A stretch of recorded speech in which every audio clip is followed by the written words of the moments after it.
não precisou de fé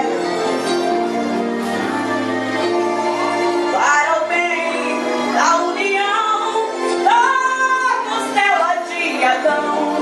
O Senhor fez a mulher. Levantem a bandeira, mulheres guerreiras, mulheres que lutam, jejum e oração, privilegiadas todas são vocês, por Deus prometeu desafiação. Vocês têm história, a Bíblia revela, mulheres valentes na obra de Deus, estarão que tão simplesinha, Deus fez rainha, porque Deus é Deus. Ana Sarafia, orando ao Senhor, e queria ter filho de Deus, existiram na bênção buscando o poder, e nelas a palavra do Senhor se cumpriu. Rebeca, a moça do cantar de água, casou com Isaac porque obedeceu. Raquel, a pastora de ovelhas do pai, pediu e recebeu uma bênção de Deus. Quer mais? Receba aí. Quer mais? É só dar. Quer mais? Pode pedir. Jesus trouxe bênção pra mim e pra ti. Mas quer mais? Receba aí.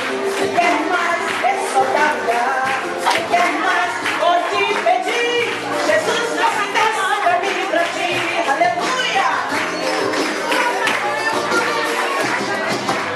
Débora e Miriam, mulheres valentes, testemunhas vivas do poder de Jeová. Na batalha elas viram barreiras cair, no poder da oração muralhas desabar, e viram o Senhor fechar a boca dos leões, e o cego Moisés com o pé tocar no mar, vira as águas se abrindo numa boca só, e do mar engoliu o exército de Faraó. Quer mais?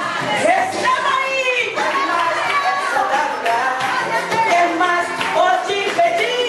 Jesus trouxe bênção pra mim e pra ti. Mas quer mais? Receba aí. Quer mais? É só dar. Quer mais? Pode pedir. Jesus trouxe bênção pra mim e pra ti. Mas quer mais? Pode pedir. Jesus trouxe bênção pra mim e pra ti. Levante as mãos das mulheres, todas as mulheres. Vai o bem na união da costela de Adão. O Senhor fez a mulher. Ô glória!